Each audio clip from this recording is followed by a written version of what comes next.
প্রশ্নের গভীরে, চিন্তার নতুন আলোকে, যেখানে উঠে আসে সময়ের গুরুত্বপূর্ণ বিষয়, যেখানে মুখোমুখি হন বিশিষ্ট ব্যক্তিত্বরা। এটি প্রাইম টক, এমবিটিভি বাংলার বিশেষ আয়োজন। গভীর আলোচনা, গুরুত্বপূর্ণ মতামত এবং সত্যের অনুসন্ধানে প্রাইম টক, কথার গভীরে সত্যের সন্ধানে।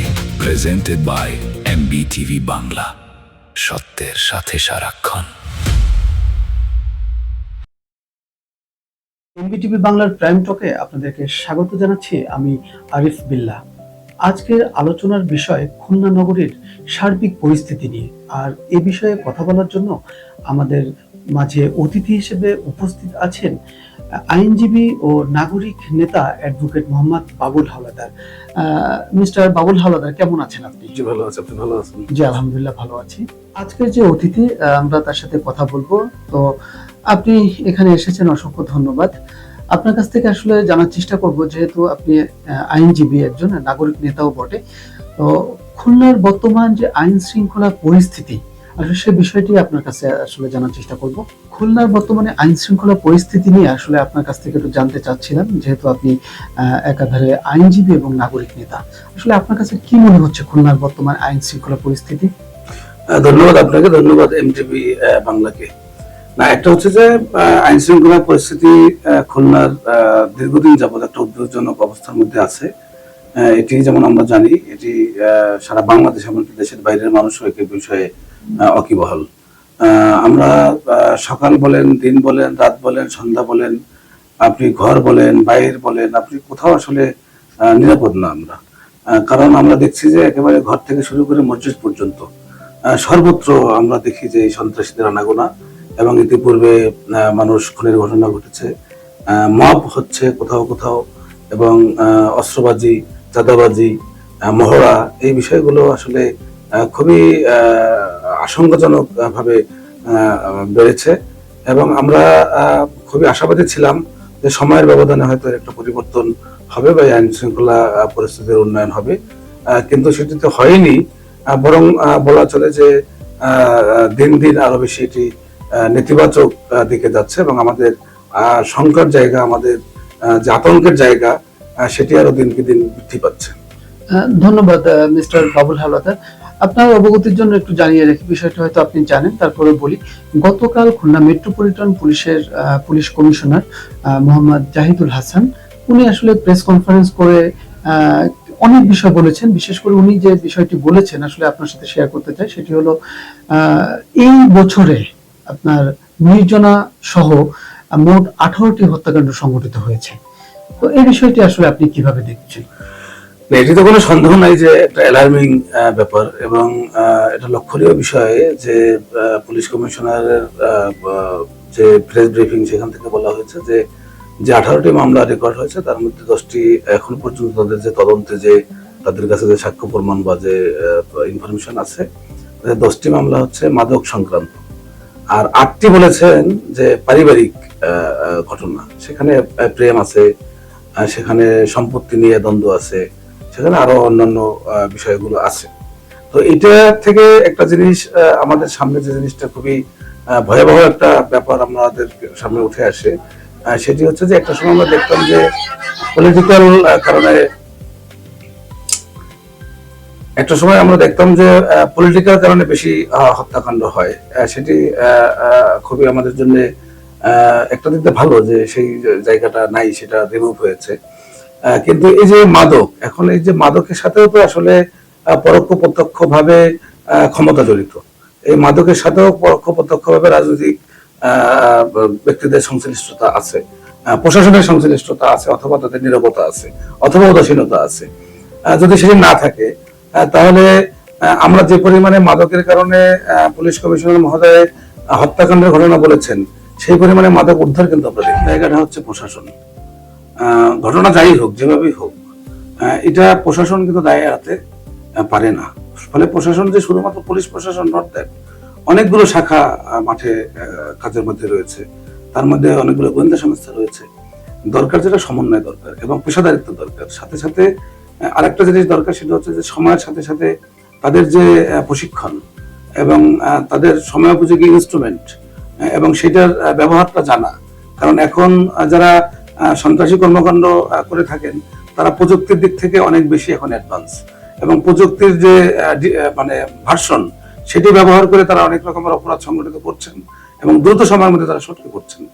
ফলে সেই অপরাধী যেমন মোটিভ উদ্ধার করা, সাথে সাথে হচ্ছে সেই অপরাধীকে চিহ্নিত করা, এবং এখন তো আমরা দেখছি যে বিভিন্নভাবে মানে একেবারে ছোটখাটো কোনো ব্যাপার না, অনেক অনেক ক্ষেত্রে আমরা দেখি যে অনেক বড় গ্যাং, এবং এটার সঙ্গে একেবারে পাড়া মহল্লা ভিত্তিক কিশোর গ্যাং ইনভলভ হয়ে গেছে। এবং সেটার পিছনে তো একটা অর্থের ঝঞ্ঝনানি আছে। সেই অর্থের ঝঞ্ঝনানি কোথা থেকে আসছে সেটা আমরা জানি যে এটা একটা মাদকের নিরাপদ রুট চোরাচালানের, এটা স্বর্ণের চোরাচালানের একটা নিরাপদ রুট, অস্ত্রের চোরাচালানের একটা নিরাপদ রুট। সুতরাং এই জিনিসগুলোকে যারা কন্ট্রোল করছেন তাদেরকে যদি আইডেন্টিফাই করা না যায় এবং তাদেরকে যদি আইনের আওতায় না আনা যায়, নিবৃত্ত করা না যায়, তাহলে তো আসলে শুধুমাত্র আইওয়াস করে আমরা যখন দেখি যে অভিযান চলছে পুলিশের একেবারে ঘোষণা দিয়ে, তখন দেখলাম যে মসজিদের মধ্যে সকালবেলা মানুষ খুন হলো। তাহলে বিষয়টা কি হচ্ছে? তাহলে কি গোয়েন্দা সংস্থা বলি বা প্রশাসন বলি বা ডিটেকটিভ ব্রাঞ্চ রয়েছে, তারা কি ব্যর্থ, নাকি তারা একেবারে উদাসীন, নাকি তাদের দক্ষতার অভাব আছে? কোথাও না কোথাও ঘাটতি তো আছে, কোথাও না কোথাও তো প্রবলেম আছে, সেটি আইডেন্টিফাই করা আগে দরকার। তা না হলে আসলে এই সমস্যার সমাধান হবে বলে মনে করি না। মিস্টার বাবুল হাওলাদার, আপনি যেমনটি বলছিলেন, আসলে আমি কিছুক্ষণ আগে বলেছি যে নির্জনা হত্যাকাণ্ড বিষয় নিয়েই কিন্তু পুলিশ কমিশনার একটি প্রেস কনফারেন্স করেছিলেন। তো আমরা যদি আসলে তার এই সার্বিক প্রেস কনফারেন্সের যে বক্তব্য আসলে নির্জনা সংশ্লিষ্ট সেটি যদি এখানে একটু শুনি তাহলে আসলে কেমন হয়? অবশ্যই। দর্শক, আমরা গতকাল খুলনা পুলিশ কমিশনার উনি যে বক্তব্যটি দিয়েছেন প্রেস কনফারেন্সে নির্জনা হত্যাকাণ্ড সংশ্লিষ্ট, সেই বক্তব্যটি এখন একটু শুনবো। খুলনা সদর থানাধীন প্রান্তিক আবাসিক এলাকার ৩ নম্বর রোডে একটি প্লাস্টিকের বস্তাবন্দি অজ্ঞাতনামা কিশোরীর মরদেহ পড়ে আছে মর্মে খুলনা সদর থানা পুলিশ সংবাদ পায়। খবর পেয়ে দ্রুত ঘটনাস্থলে উপস্থিত হয়ে মরদেহ উদ্ধার করে খুলনা মেডিকেল কলেজ হাসপাতালে প্রেরণ করে এবং প্রয়োজনীয় আইনগত প্রক্রিয়া সম্পন্ন করে। ২৪ ঘন্টার ভিতরে নিহতের পরিচয় আরফানা হোসেন নির্জনা, বয়স ১৬ হিসাবে শনাক্ত হয়। তিনি সোনাডাঙ্গা থানাধীন বসুপাড়া এলাকার বাসিন্দা এবং মোহাম্মদ আলিম হোসেন আকাশ ও আরিফা ইয়াসমিন সীমা দম্পতির কন্যা। পরবর্তীতে খুলনা সদর থানা পুলিশ নিহতের বাসায় গিয়ে তার মা আরিফা ইয়াসমিন সীমা ৩৫কে জিজ্ঞাসাবাদ করলে প্রথমে তিনি বিভ্রান্তিকর তথ্য প্রদান করেন। পরে নিবিড় জিজ্ঞাসাবাদের এক পর্যায়ে স্বীকার করেন যে তার মেয়ে বিভিন্ন ছেলেদের সঙ্গে অবৈধ প্রেমের সম্পর্ক গড়ে তোলে, যার ফলশ্রুতিতে তাদের মধ্যে পারিবারিক কলহের সৃষ্টি হয়। উক্ত পারিবারিক কলহের কারণেই নিজ কন্যা আরফানা হোসেন নির্জনাকে হত্যা করেন। হত্যার পর মরদেহটি প্লাস্টিকের বস্তায় ভরে খুলনা সদর থানাধীন প্রান্তিক আবাসিক এলাকার ৩ নম্বর রোডে ফেলে রেখে ঘটনাটি ভিন্ন খাতে প্রবাহিত করার চেষ্টা করেন। প্রাথমিক জিজ্ঞাসাবাদে তিনি হত্যাকাণ্ডে নিজের সম্পৃক্ততা কথা স্বীকার করেন। পরবর্তীতে তিনি স্বেচ্ছায় ফৌজদারি কার্যবিধির ১৪৪ ধারায় বিজ্ঞ আদালতে দোষ স্বীকারোক্তিমূলক জবানবন্দি প্রদান করেন। থাকাকালীন সে একজন বিবাহিত পুরুষের সঙ্গে প্রেম করে চলে যায়, কিছুদিন অবস্থান করে, যেটা ১৬৪ ধারার জবানবন্দির মধ্যে তার মা উল্লেখ করেছেন। এবং বর্তমানে রনি নামক একটি ছেলের সাথে তার প্রেমের সম্পর্ক আছে, তার সাথেও সে চলে গিয়ে ৩ দিন বাড়ির বাইরে ছিল। তাদের ঘরে তর্কাতর্কির এক পর্যায়ে তার মা তাকে চড়থাপ্পড় দেয়। তার বাবা পাশের রুম থেকে এসে কাঠের একটি বাতা দিয়ে তাকে আঘাত করে। যদিও তিনি তার বক্তব্যে উল্লেখ করেছেন তাকে শরীরে আঘাত করার উদ্দেশ্য ছিল, সেই আঘাতটি তার মাথায় লেগে মাথা ফেটে যায়, প্রচুর রক্তক্ষরণ হয়, এভাবে সে মৃত্যু কোলে ঢলিয়ে পড়ে। লাশটা তারা আসলে সে যখন তার শরীরটা নিস্তেজ হয়ে যায় তারা বুঝতে পারে যে হয়তো সে মারা গিয়েছে, এই জন্য লাশটি গোপন করার জন্য তারা বস্তাবন্দি করে, প্রথমে তার বাবার লুঙ্গিতে, পরে বস্তাবন্দি করে বাইরে নিরালাতে ফেলে আসে বৃষ্টির সময়। আমাদের কাছে এখন পর্যন্ত তথ্য এসেছে এমনই, তারা বাবা মা দুজনেই মাদক সেবন করেন। এবছর এইটি সহ 18টি হত্যা মামলা হয়েছে, এই নির্জনা হত্যা মামলা সহ। এর মধ্যে 8টি হত্যা মামলা হচ্ছে পারিবারিক কলহজনিত, এই যে নির্জনার যেমনটি পারিবারিকভাবে বা এর আগেরগুলো। তো আমরা আর হচ্ছে আপনার আরও 7টি হত্যা মামলা হচ্ছে আধিপত্য বিস্তার, মাদকের আধিপত্য বিস্তার। আমরা ইতিমধ্যে 11টি মামলায় স্বীকারোক্তিমূলক জবানবন্দি করাতে পেরেছি, যার মানে হচ্ছে এগুলি একদম এস্টাবলিশড এই 18টির মধ্যে, এবং 18টির মধ্যে 17টি মামলায় ডিটেক্টেড। পুলিশের যেটা মূল কাজ, অপরাধের কারণ নির্ধারণ করা, মামলার তথ্য উদ্ঘাটন এবং শনাক্তকরণ, যে কে হত্যা করেছে, কেন হত্যা করেছে, মোটিভ উদ্ঘাটন করা। 18টি মামলার মধ্যে 17টি মামলাই আমরা উদ্ঘাটন করতে পেরেছি। বাবুল হাওলাদার, আমরা এতক্ষণ শুনছিলাম খুলনা পুলিশ কমিশনার, উনি নির্জনা হত্যাকাণ্ড বিষয় নিয়ে প্রেস কনফারেন্সে বক্তব্য দিচ্ছিলেন। তো উনি বললেন যে নির্জনার বাবা মা দুজনে আসলে মাদকাসক্ত ছিল, সেই মাদকাসক্ত পিতা মাতার দ্বারাই কিন্তু এই হত্যাকাণ্ড সংঘটিত হয়েছে। আসলে এটি আপনার কাছে আসলে কি মনে হয় যে একটাই সন্তান, তাদের ঘরে কিন্তু আর কোনো সন্তান নাই, সেখানে কিন্তু বাবা মাই কিন্তু তাকে মেরেছে, আসলে এই বিষয়টি আপনার কাছে আসলে কি মনে হয়? তো প্রেস কনফারেন্স থেকে পুলিশ কমিশনার যেটা বললেন যে নির্জনার বাবা মা দুজনেই ছিল মাদকাসক্ত এবং তারাই হচ্ছে এই নির্জনাকে মেরেছে। তো আসলে এই বিষয়টা আসলে আপনি কিভাবে দেখছেন? দেখেন, আনফরচুনেটলি আমাদের ঘুরে ফিরে সে আবার মাদকের কাছেই যেতে হচ্ছে, এবং এটি তো খুবই অ্যালার্মিং, বলার অপেক্ষা রাখে না। এবং এটা খুব সত্য যে পুলিশ কমিশনার মহোদয় যেটা বলেছেন, তিনি তারা মাদকাসক্ত কি না সেই ব্যাপারটা তিনি বলেছেন ঠিকই, কিন্তু অতটা জোর দিয়ে আবার বলতে পারেননি। তবে একটা জিনিস আমরা বুঝতেই পারি যে এই মানুষ দুটো, আমি মানসিকভাবে ভারসাম্যহীন সেটা বলবো না, তবে বিকারগ্রস্ত, এ বিষয়ে কোনো সন্দেহ নেই। এই কারণে যে একটা মাত্র সন্তান, সেই সন্তানদের যেভাবেই হোক, সেটি যেহেতু সাবজুডিস বিষয়ে তদন্ত চলমান, সব ব্যাপারে আমাদের কথা বলা উচিত হবে না, যেভাবেই হোক এই পিতামাতার হাতেই তো এই সন্তানটি খুন হয়েছে, এবং তাকে যেভাবে বস্তাবন্দি করে এবং তার আগে পরিকল্পিতভাবে তাকে কাপড় দিয়ে, লুঙ্গি দিয়ে, যে আমরা যেটা জেনেছি যে তাকে মরানো হয়েছে, এবং তাকে ফেলে দিয়ে আসা হলো, এবং তার পরের দিন যখন আত্মীয় স্বজন বা পাড়া প্রতিবেশীদের সাথে কথা হলো, তখন তারা খুবই স্বাভাবিক, এবং তারা হচ্ছে রিক্সায় করে কোথায় যাচ্ছিলেন, চলে গেছেন, এটা কিন্তু খুবই স্বাভাবিক। ফলে এটা কিন্তু আমাদের জন্য খুবই অ্যালার্মিং যে একজন সুস্থ মস্তিষ্কের মানুষের পক্ষে কিন্তু এটা সম্ভব না যে এত বড় একটা ঘটনা ঘটার পরে একেবারে স্বাভাবিক থাকা, এবং তাদের চেহারা বলেন, তাদের আচরণ বলেন, কোনো কিছুর মধ্যেই তার কোনো ছাপ নেই। ফলে বলাই যায় যে তারা কোনো না কোনো ভাবে অ্যাডিক্টেড, সেটি মাদক দ্বারা হোক অথবা অন্য কোনো কিছু দ্বারা হোক। আরো একটি বিষয় আমরা জানতে পেরেছি যে তারা তো মাদক সেবী ছিল, এটা তো এলাকার লোকজন বলেছেন, প্রশাসনের পক্ষ থেকে বলা হয়েছে। কিন্তু আরেকটা বিষয় আসলে বলা হয়েছে যে তারা আসলে তেমন কিন্তু আশপাশের লোকজনের সাথে মিশতো না, মানে সামাজিকতা যে বিষয়টি, এরকম তারা কোনো আসলে ইয়ে করতো না, মিশতে দিত না মেয়েটিকে, তারাও মিশতো না অনেকটা, এবং তাদের বাড়িতে প্রায় সময় মারামারি ঘটনা শুনতো মানুষ। কিন্তু আসলে এই বিষয়টিকে আসলে ঢেকে রাখার জন্য বিকট শব্দে গান বাজনা বাজানো হতো। আসলে এই বিষয়টি আপনি কিভাবে দেখছেন? না দেখেন, পুরো বিষয়টাই তো আসলে একটু জটিল এই কারণে যে একটা মেয়েকে টর্চার করা হচ্ছে, আবার সেই মেয়েটাকে জোরে জোরে সাউন্ডবক্স বাজিয়ে যাতে আশেপাশের লোকজন টের না পায়। আবার আমরা কিছু প্রতিবেশীর ইন্টারভিউ দেখলাম গণমাধ্যমে, তারা বলছেন যে কারোর সাথে মিশতে দেওয়া হতো না, বাবা তাকে কোথাও কোথাও বেড়াতে নিয়ে যেতেন, আবার বাসায় নিয়ে আসতেন, টিকটক করাতেন, বিভিন্ন জায়গায় টিকটক করাতেন। তাহলে এইটা যদি হয় তাহলে তো সে কিন্তু সুস্থ যে বিনোদন, সেই সুস্থ বিনোদনের সুযোগটা তাকে দেওয়া হয়নি। তার পার্সোনাল একটা স্পেস দরকার।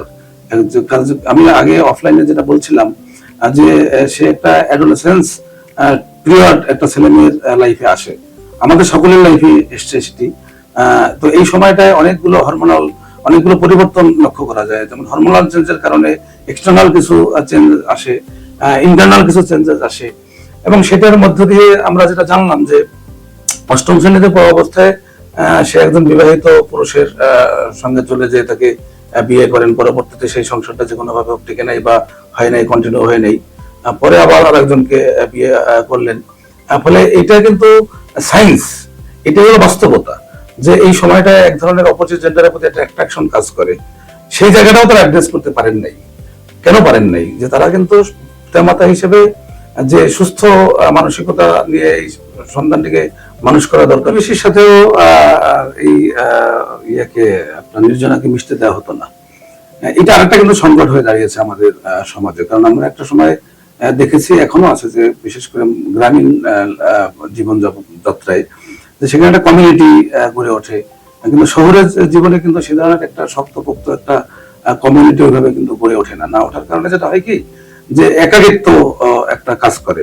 এখন একদিকে যেমন একাকিত্ব কাজ করে, অন্যদিকে আমাদের এই সময়কালে ইন্টারনেটের যথেচ্ছা ব্যবহার, এবং একেবারে এটাকে কি বলা যায়, মানে আপনি এত বেশি সহজলভ্য যে আমি আমার হাতে সারা পৃথিবী, আমি আছি কক্ষের মধ্যে, আমার ঘরের আরেকজনের সাথেও কথা হচ্ছে না, কিন্তু সারা পৃথিবী কিন্তু আমার হাতের মুঠোয়। এবং খুব দুঃখজনক ভাবে এই সময়কালে যে জিনিসটা রেস করে গেছে সেটি হচ্ছে যে নেগেটিভ দিকগুলো কেন যেন এই অনলাইনে বেশি বেশি করে সামনে আসে। এটি কি ভিউ ব্যবসার জন্য হোক বা যাই হোক, একটা চটকপ্রদ বা চমকপ্রদ চটকদার একটা নিউজ, সেটাকে আবার একটু রংচং লাগানো, রংচং লাগিয়ে সামনে নিয়ে আসা। এবং এটা দ্বারা কি হয় যে মানুষ কিন্তু প্রভাবিত হয়, বিশেষ করে টিনেজার যারা, বা হচ্ছে যে আপনার যে কথা বলছিলাম যে বয়সন্ধিকালে মানুষের মধ্যে নানান রকমের মানে জানার ইচ্ছা, তার জ্ঞান আহরণ, সে হচ্ছে নতুন নতুন সার্কেল, নতুন নতুন বন্ধু বান্ধব, এটা সে করতে চায়। এটা হচ্ছে একটা সাইন্টিফিক্যাল ব্যাপার, এটা বায়োলজিক্যাল ব্যাপার, এটা হচ্ছে কোনো আর্টিফিশিয়াল কোনো ব্যাপার না। তো সেই জায়গাটাকে যখন আপনি বাধাগ্রস্ত করবেন, তখন কিন্তু সেটার একটা ইফেক্ট কোনো না কোনো ভাবে অন্য কোথাও যেয়ে পড়বে। আমরা যদি নির্জনার ব্যাপারটা দেখি, তাহলে নির্জনার ক্ষেত্রে কিন্তু তাই হয়েছে। বরং সেটা করতে যেটা হলো কি, যে আমাদের আরেকটা সংকট তৈরি হয়েছে, সেটা হচ্ছে যে আমাদের এখন একটা ছোট পরিবার, আমরা সেই জয়েন্ট ফ্যামিলির মধ্যে আর নাই, সেই প্র্যাকটিসের মধ্যে আমরা নাই। নির্জনা বা নির্জনারা, মানে আমি সবাইকে এটা দ্বারা আমি অ্যাড্রেস করছি, যে যদি একটা যৌথ পরিবার পেত, সেই পরিবারের মধ্যে মনে করেন দাদি আছে, দাদা আছে, চাচি আছে, অন্য বোন আছে, ভাই আছে, কাজিন আছে, তাহলে তাদের সঙ্গে অনেক শেয়ারিং এর ব্যাপার থেকে সময়টা কাটে, একটা সুস্থ বিনোদন, এবং তার মধ্যে শাসন, অনুশাসন, আদর, অনেক কিছুই কিন্তু আসে, অনেক এক্সপিরিয়েন্স শেয়ারিং এর জায়গাটা আসে। আসার মধ্য দিয়ে সে ইমেচিউর হইলেও তার মধ্যে যেহেতু ভালো মন্দ জ্ঞান আছে, সে কিন্তু নিজেকে সংশোধন করার একটা সুযোগ পায়। কিন্তু এখানে কি হচ্ছে, একটা ছোট্ট ফ্যামিলি, 3 জন মেম্বার, এবং সেই 3 জন মেম্বারের মধ্যে যদি সত্য হয়ে থাকে যে বাবা এডিক্টেড, মা এডিক্টেড, এবং বাবা নিশ্চয়ই কোনো না কোনো কাজে থাকেন, বা মা তার সংসার নিয়ে থাকেন, সেই অবস্থার মধ্য দিয়ে আসলে যেটা হওয়ার তাই হয়েছে। আমাদের দরকার হচ্ছে যে এটা থেকে বেরিয়ে আসা। এটা থেকে বেরোতে গেলে এটা যেমন ব্যক্তিগত পর্যায়ে আমাদের দায়িত্ব রয়েছে, পারিবারিক পর্যায়ে দায়িত্ব রয়েছে, সামাজিক পর্যায়ে দায়িত্ব রয়েছে, রাষ্ট্রীয় পর্যায়ে এখানে কাজ করার সুযোগ আছে। এই কাজটার মধ্য দিয়ে যদি আমরা একদিকে যেমন সুস্থ বিনোদনের ব্যবস্থা যদি করতে পারি, আজকের জেনারেশনটা কেন আজকের ইন্টারনেট নির্ভর হয়ে যাচ্ছে, কেন বিদেশি মুভি নির্ভর হয়ে যাচ্ছে, বিদেশি নানা রকম কন্টেন্ট নির্ভর হয়ে যাচ্ছে, হয়ে যাওয়ার পিছনে কারণ আছে। সেই পুকুর, সেই মাঠ, সেই খোলা জায়গা নেই তো। ছোটবেলায় যেটা দেখেছি, বিকেল হলে ফুটবল নিয়ে, হাডুডু নিয়ে, নানান রকম, অনেকে গাছের নিচে বসে বাঁশি বাজানো, মানে নানান রকমের হবি, সেই হবির মধ্যে দিয়ে যে সময় কাটানো, সেটাকে আবার একটা ক্যারিয়ার হিসেবে নেওয়া, সেটা নিয়ে ব্যস্ত থাকা, সেই প্র্যাকটিসের মধ্যে কিন্তু আমরা নাই, আমাদের প্রজন্মকে আমরা নিতে পারছি না বলেই তো আজকের এই সংকটগুলো তৈরি হচ্ছে। রাষ্ট্রীয় নীতিরও দুর্বলতা রয়েছে, কারণ এগুলো এককভাবে আসলে সম্ভব হবে না। এখানে রাষ্ট্রীয় নীতির প্রয়োজন রয়েছে, এবং সময়ের ব্যবধানে আসলে আমরা উন্নত দেশগুলোর দিকে যদি তাকাই, আমরা দেখি যে চাহিদার সাথে সঙ্গতি রেখে তারা নানান রকম সিদ্ধান্ত নিয়ে থাকেন। হ্যাঁ, আমরা আর্থিকভাবে, অর্থনৈতিকভাবে একটা দরিদ্র দেশ, অনেক কিছু আমাদের পক্ষে সম্ভব না, কিন্তু আবার যদি একটু প্ল্যান ওয়াইজ যদি সিদ্ধান্ত নেওয়া যায়, তাহলে অনেক কিছু বাস্তবায়নও কিন্তু সম্ভব হয়। আমরা যে কথাটা আমি মাঝে মাঝে প্রায় বলি, যে আজকের আমাদের দেশে, এবং এটা দেখবেন যে একটা মেনিয়া আছে এক ধরনের, একজন মানুষকে যদি আপনি বলেন যে মনে হচ্ছে কিছু সাইকোলজিক্যাল প্রবলেম আছে, আমার মনে হয় যে আপনার একটু মনোরোগ বিশেষজ্ঞ বা যারা সাইকোলজি নিয়ে কাজ করে তাদের সাথে আপনি পরামর্শ করা দরকার। দেখবেন যে সে সাংঘাতিক ভাবে আপনার মাইন্ড করে বসে, এবং সে হচ্ছে কি বলা যায়, মানে রিয়াক্ট করে বসে, আমি কি মানসিক রোগী, আমি কি পাগল। বিষয়টা তো ওখানে না। বিষয়টা হচ্ছে যে আজকের আধুনিক বিশ্বে কি হচ্ছে, যে শারীরিক এবং মানসিক স্বাস্থ্য এই দুটোকে সমানভাবে, কোথাও কোথাও মানসিক স্বাস্থ্যকে আরো বেশি জোর দেওয়া হচ্ছে। কারণ হচ্ছে যে মানসিক স্বাস্থ্য যদি আপনার সঠিক না থাকে, তাহলে আপনি আপনার কাজকে ফোকাস করতে পারবেন না, আপনি সেখানে অ্যাটেনশন ড্র করতে পারবেন না, সে লেখাপড়া হোক, জব হোক, অন্য যাই হোক, বা ক্রিয়েটিভ কোনো কাজ তো তার দ্বারা সম্ভবই না। আমাদের দেশে ট্রিটমেন্টের ব্যবস্থাটা কি, এটা গতানুগতিক ধারা। একজন মানুষ গেল, যাওয়ার পরে তাকে কিছু টেস্ট দেওয়া হলো, রিপোর্ট নিয়ে ডক্টরের কাছে যাওয়া হলো, কিছু ওষুধ লিখলো, কিন্তু তার মানসিক অবস্থা কি, তার কিভাবে অন্য কোনো ভাবে রিকভারি করা যায় কিনা সাথে, সেই জায়গাটা কিন্তু আমরা অ্যাড্রেস করতে পারি না, বা সেই জায়গাটা কিন্তু আমাদের প্র্যাকটিসের মধ্যে নাই। ফলে কি হচ্ছে, ফলে যে জিনিসটা হচ্ছে যে এই গ্যাপটা কিন্তু থেকে যাচ্ছে। তাহলে সময়ের ব্যবধান হয়েছে, আমি মাঠ হারিয়েছি, পুকুর হারিয়েছি, খাল হারিয়েছি, আমি যৌথ পরিবার হারিয়েছি, হারিয়ে এখন ছোট পরিবারের মধ্যে আমি বন্দী হয়ে গেছি, আমি মোবাইল কম্পিউটারের মধ্যে বন্দী হয়ে গেছি। তাহলে বন্দী হয়ে যাওয়ার পরে এর তো একটা ইম্প্যাক্ট আছে, সেটার সাথে তাল মিলিয়ে তো আমার অন্য ব্যবস্থাগুলো তো গড়ে তুলতে হবে। সেই জায়গাটা তো আসলে আমরা ব্যর্থ। জি, আসলে আপনি যেমনটি বলছিলেন, তো মিস্টার বাবুল হাওলাদার, আপনি হয়তো অবগত আছেন এই নির্জনা হত্যাকাণ্ড সংশ্লিষ্ট বিষয়গুলো নিয়ে। তাদের মা বাবা যেহেতু অনেকটা নিশ্চিত হয়ে গেছে, আইন শৃঙ্খলা রক্ষাকারী বাহিনীও বলেছেন যে তারা দুজনেই আসলে মেরেছে তাকে। এই বিষয়টি নিয়ে এলাকাবাসীর পক্ষ থেকে একটি মানববন্ধন হয়েছে আজ। সেখান থেকে বিভিন্ন ধরনের দাবি এবং হত্যাকারী যারা আছেন তাদের ফাঁসির দাবি করা হয়েছে সেই মানববন্ধন থেকে। তো এই বিষয়টি আসলে আমরা একটু শুনি যে আসলে এলাকাবাসী মানববন্ধন থেকে আসলে কি বলেছেন। দর্শক, আজ যে মানববন্ধনটি হয়েছে নির্জনা হত্যাকাণ্ড সাথে যারা জড়িত তাদের ফাঁসির দাবিতে, সেখানে আসলে অংশগ্রহণকারীরা কি বলছেন সেটি আমরা এখন শুনবো। শুধু নিউজ হচ্ছে যে ও একাধিক প্রেমিক, প্রমাণ আছে কারোর কাছে? কারোর কাছে প্রমাণ নাই। তারপরে বলতেছে যে ওর প্রেমিকের কাছে যাইতে চাইছে, ও যাইতে চাইছে ওর জামাইয়ের কাছে, জামার কাছে ওর নিজের বিয়ে করা জামার কাছে যাইতে চাইছে, ওরা রাস্তা থেকে বাসায় নিয়ে গেছে। কুত্তার মতো মারছে আমার বোনকে, কুকুরের মতো মারছে আমার বোনকে, তারপরে ওরে মাইরেই ফেলাইছে। সবাই বলতিছে ওর পিছনে বলে পাতা দিয়ে মারিছে। ওর গলায় দড়ি আসে কিভাবে? গলায় দড়ি আসে কিভাবে? গলায় দড়ি ছিল, ওর গলায় একদম ফাঁস দিয়ে এখানে বের করে ফেলছে। কতটা কষ্ট দিয়ে মারছে আমার বোনকে। আবার বলতেছে যে প্রেমিকের কাছে গেছে। না, সবাই এই যে মিথ্যা কথা বলতেছে, এটা সম্পূর্ণ বানোয়াট কথা। নিজে একাধিক মেয়ের সাথে নষ্টামি করে বেড়াতে এগুলো জানে, এলাকার সবাই জানে। আপনারা শুধুমাত্র খুনিদের কথা শুনে এক একটা নিউজ করতেছেন কেন? কেন একটা খুনির কথা শুনে আপনারা সব সেই সকল মিডিয়া কই, এনটিভি কই, এলটিভি কই, বাংলা টিভি কই, একটা টিভি আজকে আসে নাই? কেন আসে নাই? আমরা কিন্তু বুঝি না। ওরা সবাইকে কিনে নিছে, সবাইকে কিনে নিছে। বাংলাদেশের কোনো সিস্টেম নাই, প্রশাসনের কোনো সিস্টেম নাই। আমার বোনকে মেরে ফেলছে, আমরা এর বিচার চাই। ওনাকে নিশা কর, ওনাকে নিশা কর। ওইটা ভাইরাল হয়ে যায়, তাই না? ভাইরাল হওয়ার জন্য কি বলা লাগতো যে এর একাধিক সম্পর্ক ছিল, এর একাধিক সম্পর্ক ছিল? এগুলো কি, তাই না? ওরে মারছে ঠিক আছে, পরে আবার যদি অ্যাক্সিডেন্টালি হইতো, ওরে কি বস্তায় ভরা হইতো? না, বস্তায় ভরা ফালাই দিয়ে আসতে হইতো? না, বস্তায় ভরা হইতো না, ওরা হসপিটালাইজ করা হইতো। আর বলতেছে যে এইরকম বাবা মারে ফেলুন চালাই, এইরকম বাংলাদেশে জন্ম হয়ে আমি খুবই লজ্জিত। চাই না আমাদের, এই জন্য যুদ্ধ করেনি আমাদের, আমাদের মুক্তিযোদ্ধারা এই জন্য যুদ্ধ করে যায়নি। আর কত মাদকের সরাসরি, আর কত মাদকের সবল হবে নির্জনারা। আমরা নির্জনাদের পাশে দাঁড়াই, নির্জনারা আমাদেরই নেই। এই হত্যা কামাচাপা করার জন্য এই নাটক সাজিয়েছে তারা। শুধু খুন করেই তারা ক্ষান্ত হয়নি, তাদের নিজের সন্তানের নামে বিভিন্ন ধরনের অপপ্রচার চালিয়ে তারা তাদের আইনি প্রক্রিয়াকে হালকা করার চেষ্টা করছে। আজকে এটা মারা গেছে এর নানার মতন ভালো মানুষ অত্র এলাকায় দ্বিতীয় ব্যক্তি ছিল না, ওর নানিও ঠিক তাই। ইভেন এর মাও কিন্তু বিবাহের আগে বেশ ভালো ছিল। এর মা এর যে বাবার সঙ্গে বিবাহ করেছে সে কিন্তু প্রেম করেই বিবাহ করেছে। তাহলে প্রেম করা যদি অপরাধ হবে তার বাবার কথা মতন যে তার নাকি অনেক প্রেমিক আছে, আসলে এটা সম্পূর্ণ ভুয়া এবং একটা মিথ্যা কথা। এই কথাটা বড়দের কাছে আমার মানবিকভাবে একটা প্রশ্ন থাকবে, ভাই আপনারও কিন্তু সন্তান আছে, আপনারও কিন্তু পরিবার আছে, আপনারা সঠিক তথ্যটা জানুন। প্রয়োজনে আপনারা এই এলাকায় আসুন।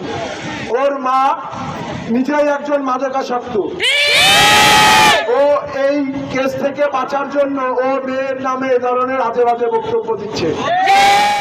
এর কোনোটাই সত্য না। এই মেয়ের মতন একটা ভদ্র মেয়ে, ভালো মেয়ে কিন্তু আমাদের এলাকায় নাই। এই মেয়েটা প্রথম যে বিবাহ করেছে আজ থেকে প্রায় 3-4 বছর আগে। আপনারাই বিবেচনা করেন যে 13 থেকে 14 বছরের একটা মেয়ে কিভাবে সে বিয়ে করে। এর টোটাল সম্পূর্ণটাই হচ্ছে এর বাপমার কারণে। কারণ এর বাপমার যে পাশবিক নির্যাতন ছিল এই মেয়েটার পরে, এই মেয়েটা ওই পাশবিক নির্যাতনের হাত থেকে বাঁচার জন্য সেই কাজ করেছে। দ্বিতীয়বারও কিন্তু সে এই একই কারণে তার বাড়ি যে কি পরিমাণে তারপরে নির্যাতন হতো, আমার এক বোন একটু আগে যে কথাটা বলে গিয়েছে, আসলে এই কথাটাই হলো বাস্তব কথা। যে কোনো বাপের কাছে, কোনো মার কাছে যদি সন্তান নিরাপদ না থাকে তাহলে এই সন্তান আর কার কাছে নিরাপদ থাকে? এর বাপের কুদৃষ্টি ছিল এই সন্তানের বড় নাউজুবিল্লাহ, আল্লাহ এর বাপের মতন এত বড় একটা নিকৃষ্ট মানুষ পৃথিবীতে বাড়িতে আছে কিনা আমার জানা ছিল না।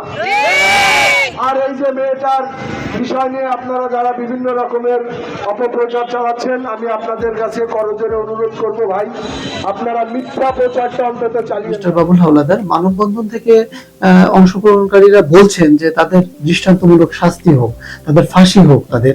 তো তারা তো নিজেদের বাবা মাই, তো এই বিষয়ে আসলে যখন আসামি কাঠগড়ায় যখন বাবা মাই থাকে নিজ সন্তানের, আসলে বিষয়টি আসলে আপনার কাছে কি মনে হয়? আসলে আইনের দৃষ্টিতে তো বাবা মাকে আলাদা করে দেখার সুযোগ নেই।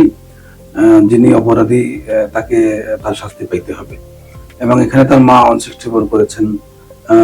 164 সম্পর্কে যেটুকু আমরা জানতে পারলাম, যদি এটা সাবজুডিস বিষয়, গোপন বিষয়, এটি প্রকাশ্যে আসার কথা না, তারপরও খানিকটা মানে তার মা যেটা জবানবন্দি দিয়েছেন বা গণমাধ্যমের সামনে যেটা বলেছেন, সেটি হচ্ছে যে তার বাবা আঘাত করেছে, সে আঘাতে মৃত্যুবরণ করেছে। তার মানে নিজেকে এক ধরনের সেভ করার প্রবণতা কিন্তু রয়ে গেছে।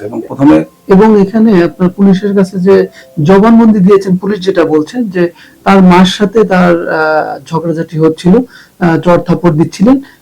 এই পরিপ্রেক্ষিতে মনে করেন যে কিছুক্ষণ পরে তার বাবা পাশের রুম থেকে এসে নাকি তাকে একটা কাঠের বাতা দিয়ে বাড়ি মারে। এটা উদ্দেশ্য ছিল না মেরে ফেলানো, এরকম কিছু বয়ান আসলে শোনা যাচ্ছে। আসলে আপনার কাছে কি মনে হয়? আসলে এখন এগুলো আসলে হয় কি, যে তার মা বিভিন্ন সময় কিন্তু বিভিন্ন রোল প্লে করেছেন এবং খুবই অ্যালার্মিং যে বিষয়, এবং যেটা বলছিলাম যে একটা বিস্ময়কর বিষয়, সেটা হচ্ছে যে সন্তান যে কোনো ভাবে হোক এই মা বাবার সামনে তো মৃত্যুবরণ করলো বা নিহত হলো, এবং তাদের হাতেই হলো। হওয়ার পরে তারা তাকে কিভাবে এটাকে গোপন করবেন, সে গোপন করবার জন্য তারা প্রথমে লুঙ্গি দিয়ে তাকে পেঁচালো, তারপর বস্তাবন্দি করে রাতের আধারে তাকে নিয়ে আরেক জায়গায় ফেলে রাখা হলো। ফেলে রাখা হওয়ার পরে তারা খুবই দুজন স্বাভাবিক আচরণ করলেন, এবং সকালবেলা উঠে শোনা গেল যে মুরগির নাকি খাবার খাওয়ানো হচ্ছিল, এবং দুজন রিক্সায় করে আবার কোথায় গেলেন। যারা প্রত্যক্ষদর্শী ছিলেন, প্রতিবেশী, তারা ইন্টারভিউ দিয়েছেন গণমাধ্যমে। ফলে এই যে একটা স্বাভাবিক আচরণ, এটা কিন্তু বড় একটা অপরাধ সংগঠিত করার পরেও স্বাভাবিক। ফলে এটা তো আসলে একটা মিস্টেরিয়াস ব্যাপার। তাহলে থেকে তারা অ্যাডিক্টেড, বড় ধরনের মাদক দ্বারা, যেটা পুলিশের পক্ষ থেকে বলা হচ্ছে, নাকি তারা, এই বিষয়ে কোনো সন্দেহ নাই যে তারা বিকারগ্রস্ত বা মানসিক ভারসাম্যহীন বলবো না আমি, সেটা পরীক্ষা নিরীক্ষার ব্যাপার, সেটা চিকিৎসা সনদের ব্যাপার। তবে বিকারগ্রস্ত বিষয়ে কোনো সন্দেহ নাই, কারণ একজন সুস্থ মস্তিষ্কের মানুষের পক্ষে নিজেদের সন্তান নিজেদের হাতে খুন হওয়ার পরে, সেটা ইচ্ছা হোক অনিচ্ছা হোক, যেভাবে হোক, সেটা তদন্তের প্রশ্ন, সেটা মামলার যে বিচারাধীন যে প্রক্রিয়া, সেই প্রক্রিয়ার প্রশ্ন, সেখানে স্যাটিসফাইড হবে, নিষ্পত্তি হবে। কিন্তু এটা কিন্তু আমাদেরকে অবাক করেছে, এবং এটা নতুন করে ভাবার প্রয়োজন আছে, বিশেষ করে আইন শৃঙ্খলা রক্ষার কাজে যারা নিয়োজিত আছেন, যারা পলিসি মেকিং এ থাকেন, এবং আমি বলবো যে রাষ্ট্রের একদম সর্বোচ্চ পর্যায় পর্যন্ত, যে আজকের সমাজের যে বিদ্যমান বাস্তবতা, এই বিদ্যমান বাস্তবতাকে নিয়ে কিন্তু কাজটা করতে হবে। কারণ হচ্ছে যে আমরা এই রকমের হিংস্রতা, মানুষ কিভাবে হিংস্র হচ্ছে দেখেন, এই ধরনের হিংস্রতা কিন্তু রেয়ার আমরা দেখেছি। আজকে যে লোমহর্ষক যে ঘটনাগুলো ঘটছে, এটাকে অ্যাড্রেস করার প্রয়োজন আছে। এটাকে শুধুমাত্র একটা মামলা হলো, তাদেরকে আইনের আওতায় আনা হলো, বিচার নিশ্চিত হলো কি হলো না, একটা দিন আবার অন্য একটা ঘটনা হয়তো ঘটবে অপ্রত্যাশিত ভাবে, তখন মানুষ সেটা নিয়ে সবাই ব্যস্ত হয়ে পড়বে। একটা সময় তো আমরা ভুলেই যাব, কি হলো না হলো সেই খবরও আমরা হয়তো রাখবো না বা রাখতে পারবো না, আমাদের সামনে আসবে না।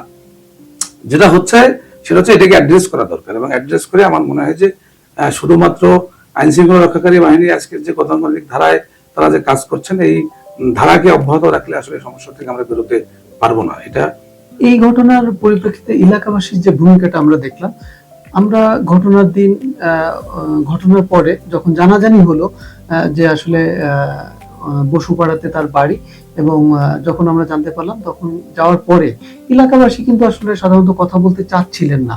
তো এই যে বিষয়টি আসলে কথা বলতে না চাওয়া, এটি কি আসলে এই যে মাদকের যে তাদের যে একটা আধিপত্য, মাদক নিজেরা সেবন করে, আবার কেউ কেউ বলছে মাদক বিক্রিও নাকি করতো, আমরা ঠিক জানি না। তারপরে আসলে দেখলাম যে মানববন্ধন করলো।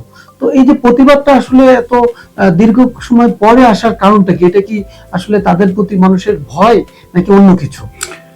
এটা কি হয় যে আসলে সেফটিনেসের একটা প্রশ্ন তো সবসময় থাকে। একটা ঘটনা এরকম ঘটে যাওয়া, তারপর সেখানে যদি মাদকাসক্ত বা এরকম কোনো চ্যানেলের লোক হন, তাহলে সেইখানে হঠাৎ করে কথা বলা স্বাভাবিকভাবেই মানুষ একটু আসলে ভীত সন্ত্রস্ত থাকেন, কারণ আমরা তো সেই মানুষগুলো, যে মানুষগুলো সত্য কথা বলতে চান, সত্য কথা বলার পরে তার নিরাপত্তার প্রশ্নে তো আমরা পুরোপুরি নিরাপত্তা আমরা দিতে এই সমাজ বা এই রাষ্ট্র বা প্রশাসন দিতে পারে না পারার কারণে যেটা হয় যে মানুষ একটা অনেকটা আত্মকেন্দ্রিকতার পরিচয় দেয়। এটা বাধ্য হয়েই অনেক সময় দেয়, কারণ তার নিজের জীবন, পরিবার পরিজন থাকে, একটা এলাকায় বসবাস করে। তবে হ্যাঁ, একটু দেরি, আপনি যেটা বলেছেন, একটু দেরিতে হলেও সেখানে একটা সেন্টিমেন্ট গ্রো করেছে, এবং আমরা দেখেছি যে বিভিন্ন শ্রেণী পেশার, বিভিন্ন আপনার বয়সের মানুষ এবং সেখানকার বিশিষ্টজন যারা রাজনীতিবিদ আছেন তারাও এই মানববন্ধনে অংশগ্রহণ করেছেন, এবং তারা একেবারে সবাই চেয়েছেন যে এরকম একটি ঘটনার সুষ্ঠু বিচার হোক, সেই বিচারের মধ্যে তারা দৃষ্টান্ত স্থাপন হোক, যাতে করে সেটার মধ্যে দিয়ে অন্য মানুষগুলো শিখবেন এবং সতর্ক হবেন, সচেতন হবেন। ফলে এটা একটু দেরিতে হলেও এটা একটা আমি মনে করি যে আশার সঞ্চার করে। হ্যাঁ, একটু দেরিতে হলো। একটা তারপরও তারা অন্তত সাহস করে কিছু মানুষ, বিশেষ করে তাদের দেখলাম যে ওই নির্জনার ঘনিষ্ঠ কিছু সিনিয়র মেয়েরা, তারপরে হচ্ছে তার ক্লাসমেট বান্ধবী, এই টাইপের আমরা দেখলাম যে সেখানে ছিলেন, এবং সব শ্রেণী পেশার মানুষই বা সব বয়সের মানুষই সেখানে ছিলেন। ফলে এটা একটা তো সেন্সিটিভ একটা ব্যাপার, হয়তো একটু দেরিতে হলেও তারা এটা ফিল করতে পেরেছেন, এবং এই প্রতিবাদটা তারা করেছেন। এটাও আমাদেরকে পজিটিভলি নিতে হবে যে আসলে এটা সমাজের ভিতর থেকেই এই বিষয়গুলো আসতে হবে। যদি না আসে তাহলে শুধুমাত্র উপর থেকে, শুধুমাত্র প্রশাসন বলি বা আইন প্রয়োগ করে আসলে সব সমস্যার সমাধান করা যাবে না। বিশেষ করে এই সময়কালে যে ট্রেন্ডটা গড়ে উঠেছে এবং যে হিংস্রতা আমরা দেখছি মানুষের মধ্যে, এটা খুবই ভয়াবহ, এটা অ্যালার্মিং, কোনো সন্দেহ নেই। সুতরাং যদি মজ্জাগত পরিবর্তন যদি না হয় তাহলে শুধুমাত্র আইন প্রয়োগ করে সম্ভব হবে না। সেই জন্য যেটা বলছিলাম যে কমিউনিটি বেজ আসলে কাজটা হওয়া দরকার। যদি সেটা হয় তাহলে আসলে কমিউনিটির মধ্যে কে মাদকাসক্ত হচ্ছে, কে বিপদগামী হচ্ছে, কে উচ্ছৃঙ্খল হয়ে যাচ্ছে, কে সমাজবিরোধী কাজে লিপ্ত, সেটা যদি কমিউনিটির ভিতর থেকে যদি আইডেন্টিফাই করা যায় এবং স্থানীয়ভাবে যদি সেই সমস্যা সমাধানে যদি উদ্যোগ নেওয়া যায়, সেখানে যদি সফল হয়, তাহলে আমার মনে হয় যে সে পরিবার থেকে সমাজ থেকে রাষ্ট্র ফলে চাপটা প্রশাসনের উপর থেকেও কমে যায়। রাষ্ট্রটাও একটা সুষ্ঠু সুন্দর একটা, আমরা যে দেশপ্রেমিক, আমরা একটা জাতি বিনির্মাণ করতে চাই, সেই স্বপ্ন আমাদের বাস্তবায়ন হবে। মিস্টার বাবুল হাওলাদার, পুলিশ কমিশনের বক্তব্যের বিষয়টি একটু আমরা যেতে চাচ্ছি যে উনি তার বক্তব্যের ভিতরে একটি বিষয় বলেছিলেন যে আমাদের কাজ মামলা সংশ্লিষ্ট যে বিষয়গুলো, আসামি বা অপরাধীদের শনাক্ত করা এবং তাদের বিরুদ্ধে যেসব ডকুমেন্টস এগুলো শনাক্ত করে আমাদের আদালতে হাজির করা বা পেশ করা, এগুলোই। এরপরে যে শাস্তি বা কি, সেটি আসলে আদালতেরই আপনার কাজ, তারা বলেছেন। তো এই 18টি মামলার ক্ষেত্রে তারা এগুলো করেছেন। তো আপনার কাছে আসলে কি মনে হয় যে এগুলো আসলে যদি সঠিকভাবে যদি বিচার বিশ্লেষণ করে আদালত যদি শাস্তি দিতে পারে, তাহলে কি এই ধরনের যে সব অপরাধ, বিশেষ করে মাদকাসক্ত বা পারিবারিক কলহ, এগুলো কি আসলে কমানো সম্ভব? আপনার কি মনে হয়? দেখেন, বিচার মানে তো শুধুমাত্র আদালত না, বিচার যে প্রক্রিয়া, সেই প্রক্রিয়ার মধ্যে অনেকগুলো সংস্থা, অনেকগুলো মানুষ ইনভলভ থাকে। এখানে ধরেন পুলিশ প্রাথমিকভাবে যখন কাজটা শুরু করেন তখন সেখানে মামলা আর্জি লেখার একটা ব্যাপার আছে। সেখানে সেই জায়গাটা কতটা আসল বিষয়টা তুলে আনা সম্ভব হলো, তারপরে যাদেরকে সাক্ষী করা হয়, আমাদের এ ব্যাপারে খুবই তিক্ত অভিজ্ঞতা আছে। অধিকাংশই মাদকের মামলা বা এই জাতীয় হত্যা মামলাগুলোতে আমরা দেখি যে যাদেরকে নিরপেক্ষ সাক্ষী করা হয় তারা আদালতে যে বলেন যে আমরা কিছুই জানি না, আমি হয় হেঁটে যাচ্ছিলাম বা চায়ের দোকানে বসাচ্ছিলাম, অথবা আমাকে গাড়ি থামিয়ে, রিক্সা থামিয়ে, সাইকেল থামিয়ে পুলিশ বলেছে এটা সাদা কাগজে স্বাক্ষর করে, আমি স্বাক্ষর করেছি। তারপরে এখন আমি জানলাম এই 5 বছর বা 8 বছর বা 7 বছর পরে যে আমি এই মামলার নাকি সাক্ষী, আমাকে সাক্ষী দিতে হবে। আমি কিছুই দেখি নাই, কিছুই জানি না। সেক্ষেত্রে পুলিশের যে কাজটা করা দরকার, যে এটাই হচ্ছে একটা বেসিক কাজ, যে আই উইটনেস বা এই জাতীয় সাক্ষী, এগুলোকে নিশ্চিত করা। তারপরে হচ্ছে যে আলামত সংগ্রহ, যেগুলা সেই আলামতগুলো সংগ্রহ করা, সেইখানে পেশাদারিত্বের পরিচয় দেওয়া। এবং এইখানে আমাদেরও এক ধরনের আত্মকেন্দ্রিকতা আছে। একটা অপরাধ সংগঠিত হয়ে যাওয়ার পরে আমরাও সেই মাদক কারবারি হোক, মাদক সেবী হোক বা খুনি হোক, তার প্রভাবের মুখে আমরা পড়তে চাই না। না চাওয়ার কারণে আমরা তার কাছে ভালো হওয়ার জন্য আমরা সেখানে যে একটা যাই সারা গোছের সাক্ষী আমরা দিয়ে আসি। দিয়ে আসার কারণে কি হয়, এটা কিন্তু ভাত মাছ হয়ে যায় অপরাধীদের জন্য। এটা কোনো ব্যাপার না, সাক্ষী ম্যানেজ করা যায়, কয়েকদিন পরে কি হবে আমি জানি, এরকম কথা আমরা বলতেও শুনি। তো এটা একটা প্রবলেম। সুতরাং আদালতকে তো শুধুমাত্র দায়ী করলে চলবে না, তার কারণ হচ্ছে যে আদালত তো এভিডেন্সের উপরে জাজমেন্ট দেবেন, আদালত তো সাক্ষ্য প্রমাণের উপরে জাজমেন্ট দেবেন। সে তো আর আদালতে যিনি বিচারক থাকেন তিনি তো আর অনুমানের ভিত্তিতে কোনো রায় তিনি দিতে পারবেন না। সুতরাং এই প্রক্রিয়ার মধ্যে যতগুলো সংস্থা, যতগুলো মানুষ জড়িত থাকেন, সকলকেই পেশাদারিত্বের পরিচয় দিতে হবে এবং আন্তরিকতার সাথে কাজ করতে হবে। মিস্টার বাবুল হাওলাদার, এবছরেই আমাদের খুলনা নগরীতে বলা যায় যে পুলিশ কমিশনারের যে বক্তব্য, 18টি হত্যাকাণ্ড ঘটেছে। আসলে এটা তো একটা উদ্বেগের বিষয়, তাই না? নিঃসন্দেহে উদ্বেগের বিষয়। বিভিন্ন জায়গায় আমরা শুনি যে অমুক জায়গায় একটা লাশ পাওয়া গেছে, অমুক জায়গায় একটা লাশ পাওয়া গেছে, এরকম আমরা শুনি, প্রতিনিয়তই আমরা শুনছি। তো আসলে এর থেকে একটু দূরে থাকার কোনো পরামর্শ বা কি করণীয়, আসলে আপনার কাছে কোনো পরামর্শ আছে কিনা? আসলে এটা শুধুমাত্র এমন কোনো সুইচ নাই যে চাপ দিলেই সমস্যার সমাধান হয়ে যাবে। খুলনাতে যেহেতু এই সময়কালে আমরা জানি যে একেবারে লাশের মিছিল, এবং এটা আমাদেরকে এত বেশি আতঙ্কিত আমরা যে আমাদের কিন্তু স্বাভাবিক জীবনযাপন এখন আগের মতো আর নাই। মানসিকভাবে একটা অস্বস্তির মধ্য দিয়ে, সবসময় আতঙ্কের মধ্য দিয়ে আমরা যাই।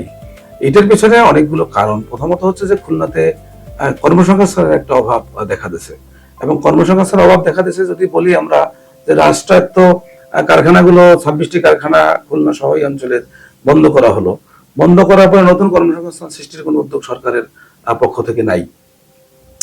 এবং আমরা যদি বলি যে এখানে ব্যক্তি বিনিয়োগ যদি হবে দেশি বা বিদেশি, সে বিনিয়োগের জন্য জ্বালানির প্রয়োজন। জ্বালানির জন্য এই সময়কালে সস্তা জ্বালানি বলা হয় গ্যাস, কিন্তু সেই গ্যাসের সরবরাহ খুলনাতে হওয়ার পরেও, মানে এখানে একেবারে পাইপ আসার পরেও আমরা জানলাম যে সেটিকে আবার ক্লোজ করে নিয়ে যাওয়া হলো। সুতরাং আপনি যদি এই জ্বালানি সুবিধা যদি না দিতে পারেন, তাহলে তো এখানে সরকারি যেমন উদ্যোগ আসবে না, তেমনি বেসরকারি বা ব্যক্তি মালিকানাধীন যে উদ্যোক্তা যারা, তারাও কিন্তু এখানে ইন্টারেস্ট ফিল করছেন না। কারণ হচ্ছে যে অন্য জ্বালানি দিয়ে উৎপাদন করে তারা দেশীয় এবং আন্তর্জাতিক বাজারে তারা টিকতে পারবেন না, লোকসানের মুখে পড়তে হবে। সুতরাং এটা একটা প্রবলেম। খুলনাতে একটা বিমানবন্দর নাই, ফলে এখানে বিনিয়োগের ক্ষেত্রে এটা একটা বড় বাধা। এবং আমরা যদি বলি যে যশোর এবং খুলনা এই অঞ্চলটা একটু সীমান্তবর্তী অঞ্চল হওয়ার কারণে আমরা ইতিপূর্বে বহুবার আমরা দেখেছি এবং শুনেছি, গণমাধ্যমে আমরা দেখেছি যে এটা স্বর্ণ চোরাচালান, মাদক চোরাচালান এবং অস্ত্র চোরাচালানের একটা নিরাপদ রুট, সবকিছু মিলিয়ে এটাকে যারা চোরাচালানির সঙ্গে যারা জড়িত, বড় বড় রাঘব বোয়াল, তারাও আসলে এই রুটটাকে বেছে নিচ্ছেন। বেছে নিতে যে জিনিসটা হচ্ছে এই অঞ্চলের বেকার ছেলে মেয়েগুলোকে তাদের এই কাজের সাথে ইনভলভ করা, এবং একটা দুঃখজনকভাবে একটা কিশোর গ্যাং আমরা যেটা বলছি, এটা দারিদ্র্যের কারণে আছে, অশিক্ষার কারণে আছে। বিশেষ করে যারা, যাদের মা বাবা কর্মজীবী, যারা কাজে বেরিয়ে যান সকালবেলা, কেউ বাসার কাজে বেরিয়ে যান, কেউ রিক্সা চালান, কেউ ছোট কাজ করেন, দোকানদারি করেন, তাদের সন্তানরা কিন্তু তাদের অবজারভেশনের মধ্যে থাকেন না। না থাকার কারণে কি হয় যে ওই প্রলোভনে পড়ে যারা মাদক কারবারের সাথে যুক্ত, তাদের প্রলোভনে পড়ে বা যারা সন্ত্রাসী কর্মকাণ্ড করে, তারা কিশোরদেরকে বা একটু ছোটদেরকে একটু নিরাপদ মনে করে, এগুলো বহন করানোর জন্য হোক বা এই অপকর্মগুলো করানোর জন্য হোক, তাদেরকে সহজলভ্য হয়ে গেছে। এবং এখানে যদি কর্মসংস্থান থাকতো, তার মা বাবার যদি তারা আর্থিকভাবে সচ্ছল হতেন, তাহলে তাদেরকে স্কুলে পাঠানোর ব্যবস্থা করতেন, শিক্ষা প্রতিষ্ঠানে পাঠানোর, লেখাপড়ার মধ্যে থাকতে এই বাচ্চাগুলো, তাহলে তারা বিপদগামী হওয়ার সুযোগটা হয়তো কম পেত। তারা স্বপ্ন দেখতে পারতো, তারা স্বপ্ন বাস্তবায়নে নিজেরা উদ্যোগী হতো। এটা একটা প্রবলেম। আরেকটা বিষয় আমরা লক্ষ্য করে দেখছি যে এই যে 18টি হত্যাকাণ্ড ঘটলো, এখানে আসলে মাদকের বিষয়টি আসলে বেশি করে আসছে। তো আপনার কাছে কি মনে হয় যে আসলে সামাজিক যে আন্দোলন বা সামাজিক যে প্রতিরোধ, এটি আসলে গড়ে তোলা প্রয়োজন কিনা? বেদিটা যেহেতু সমাজের অভ্যন্তরে, সুতরাং সমাজ থেকে এই বেদি মূলোৎপাটন করতে হবে। সেটার জন্য সামাজিক আন্দোলনের কোনো বিকল্প নেই, সচেতনতার কোনো বিকল্প নেই, এবং এখানে কমিউনিটি থেকেই এটা প্রতিরোধটা আসতে হবে। সেক্ষেত্রে আমাদের সেফটিনেসের অভাব আছে, নিরাপত্তার অভাব আছে, সেইটাকে আমাদের চ্যালেঞ্জ হিসেবে নিতে হবে। সেটা যদি আমরা না নিতে পারি, শুধুমাত্র প্রশাসনের উপরে নির্ভর করে বা সরকারের উপরে, আইনের উপরে নির্ভর করে সব সমস্যার সমাধান আসলে হবে না। যেটা আমরা দেখেছি যে ইতিপূর্বে অনেক কিছুই আমাদের দেশে আমরা না বলতে শিখেছি, যেগুলো সামাজিক আন্দোলনে আমরা এক সময় অ্যাসিড এর একটা প্রচলন ছিল, অ্যাসিড নিক্ষেপ, সেটাকে যখন আমরা সামাজিক আন্দোলনে রূপান্তর করতে পারলাম, আজকে কিন্তু বলা চলে যে অ্যাসিড নিক্ষেপ আমরা জিরো টলারেন্সে পৌঁছতে পেরেছি। আমরা বৃক্ষরোপণকে সামাজিক আন্দোলন হিসেবে নিয়েছিলাম, অনেকটা সফল। বই পড়াকে সামাজিক আন্দোলন হিসেবে নিয়েছিলাম, অনেকটা সফল। কিন্তু মাদকের ব্যাপারটা আবার একটু ভিন্ন। এখানে অপশক্তি জড়িত থাকে, এখানে অর্থের ঝঞ্ঝানি থাকে, এখানে নানান রকমের সরাসরি ইন্টারেস্টের প্রশ্ন থাকে। আবার যে মানুষগুলো প্রতিবাদ করবেন সেই মানুষগুলো সমাজের একটু ভদ্রলোক, নিরীহ টাইপের, বা তারা তো এই জাতীয় বড় ধরনের কোনো মানে কি বলা যায় গ্যাংয়ের সঙ্গেও তাদের, ফলে এটা একটা প্রবলেম। কিন্তু সেটাকে আমাদেরকে যে কোনো ভাবে হোক পাশ কাটাতে হবে। যদি না পারি তাহলে আমাদের যে প্রজন্ম, আমার আপনার, আমাদের সন্তান, আমাদের ভাই, আমাদের আত্মীয় স্বজন, আমাদের বোন, তাদের নিরাপত্তার প্রশ্নে তো আমাদেরকে আন্তরিক হইতে হবে। শুধুমাত্র আমরা প্রশাসনের উপর নির্ভর করলে বা আইনের উপর নির্ভর করলে সব সমস্যার সমাধান হবে না। পুলিশের পক্ষ থেকে যে মাদকের ব্যাপারটা বলা হচ্ছে যে 18টি মামলার এই বছরে যেগুলো রেকর্ড হয়েছে থানায়, মহানগরীর থানাগুলোতে, সেখানে মাদকের বলা হচ্ছে যে মাদক সংশ্লিষ্ট 10টি, পারিবারিক কলহ বলছে 8টি, এবং সেই পারিবারিক কলহের মধ্যেও কিন্তু আমরা কোথাও কোথাও মাদকের গন্ধ পাই। কিন্তু সেই পরিমাণে তো মাদক উদ্ধার হচ্ছে না, বা সেই পরিমাণে কিছু চুনোপুটি আইনের আওতায় আসছে, কিন্তু যারা এই মাদক কারবারি বা এই মাদক চোরাচালানের সাথে যারা জড়িত, সে রাঘব বল, তারা কিন্তু আইনের আওতায় আসছে না। পুলিশ তালিকা করছেন, পুলিশ সেই তালিকা প্রকাশ করছেন, পুলিশের পক্ষ থেকে করা হচ্ছে, কিন্তু সেই রাঘব বলটা কিন্তু আইনের আওতায় আনছে। তাহলে আপনি যদি মূল উৎপাদন করতে না পারেন, আপনি গাছের ডাল কেটে তো আসলে সমস্যার সমাধান হবে না, গাছের গোড়া কাটতে হবে। সেটা যদি কাটা না যায় তাহলে আসলে আমাদের সব আয়োজনই বৃথা যাবে। পুলিশের পক্ষ থেকে দাবি করা হচ্ছে, তারা চেষ্টা করছেন, তারা মাঠে আছেন, কিন্তু আসলে আলটিমেটলি তো আমাদের ভরসার জায়গাটা হচ্ছে প্রশাসন। প্রশাসনকে এ ব্যাপারে সন্তোষজনক ভূমিকা পালন করতে হবে, এবং আমাদের দায়িত্ব রয়েছে, গণমাধ্যমের দায়িত্ব রয়েছে, আমরা সমাজে যারা বসবাস করি দায়িত্ব রয়েছে, আইনজীবীদের দায়িত্ব, সকলের দায়িত্ব রয়েছে। কিন্তু আলটিমেটলি চূড়ান্ত দায়িত্বটা কিন্তু প্রশাসনের, এবং বিশেষ করে পুলিশ প্রশাসনের, এবং তাদের সাথে যতগুলো শাখা রয়েছে প্রশাসনের, গোয়েন্দা সংস্থা রয়েছে, তাদের সাথে সমন্বয় করে, এবং এ বিষয়ে একটা বিষয় খুবই জোর দেওয়া দরকার, আজকের যারা সন্ত্রাসী কর্মকাণ্ডের সঙ্গে জড়িত বা মাদকের ব্যবসার সঙ্গে জড়িত, এরা কিন্তু এখন অনেক বেশি অ্যাডভান্স প্রযুক্তি ব্যবহারের ক্ষেত্রে। এবং আপনারা দেখবেন যারা প্রযুক্তি ব্যবহার করে অনেক অপকর্ম ঘটিয়ে যাচ্ছেন। কিন্তু আমাদের কাছে মনে হচ্ছে কেন যেন যে পুলিশ বা প্রশাসন সেই পরিমাণে আপনার সন্ত্রাসীদের সাথে পাল্লা দিয়ে তারা পারছেন না, তারা প্রযুক্তির দিক থেকে পিছিয়ে আছেন, অথবা পেশাদারিত্বের জায়গা থেকে পিছিয়ে আছেন। সেজন্য খুলনা যেহেতু একটা অ্যালার্মিং অবস্থার মধ্যে আছে, যদি প্রয়োজন হয় প্রশাসনের জনবল বৃদ্ধি করা, কিংবা প্রযুক্তিগত যে ব্যাপারটা, ইনস্ট্রুমেন্ট, সেগুলো যদি অন্য জায়গা থেকে এনেও যদি হয়, এটা একটা বিশেষ ঝুঁকিপূর্ণ অঞ্চল হিসেবে বিবেচনায় নিয়ে প্রশাসনকে কাজ করতে হবে। সেটা করতে না পারলে আসলে এইটা থেকে আমরা কবে মুক্তি পাবো সেটি আমাদের জন্য। আপনি বলছেন যে তাদের সক্ষমতা বাড়ানোর বিষয়ে আপনি বলছেন, অবশ্যই সক্ষমতা বাড়াতে হবে। অনেক ধন্যবাদ মিস্টার বাবুল হাওলাদার, আপনি আমাদেরকে আজ অনেক বিষয় আসলে বললেন, যেহেতু আপনি একজন আইনজীবী এবং নাগরিক নেতা। তো আপনার কাছ থেকে অনেক কিছু আমরা শুনলাম। তো দর্শক, আমরা এতক্ষণ কথা শুনছিলাম বিশিষ্ট আইনজীবী এবং নাগরিক নেতা অ্যাডভোকেট মোহাম্মদ বাবুল হাওলাদারের কাছ থেকে গুরুত্বপূর্ণ বিষয়গুলো।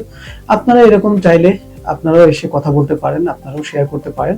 তো সর্বশেষে আপনাদের কাছে আবেদন রাখছি যে আমাদের অনুষ্ঠানটি যদি আপনাদের ভালো লাগে তাহলে আপনারা আপনাদের মতামতটি কমেন্টে জানাবেন। আর যেটি বলছিলাম একটু আগে, আপনারা কেউ যদি মনে করেন যে এই অনুষ্ঠানে আসতে চান সেটিও আমাদেরকে জানাতে পারেন। তো আজকের মতো এমবিটিভি বাংলার প্রাইম টকে আপনাদেরকে এতক্ষণ ধরে শোনার জন্য অনুষ্ঠানটি ধন্যবাদ জানিয়ে শেষ করছি আমি আরিফ বিল্লাহ। ভালো থাকবেন সবাই।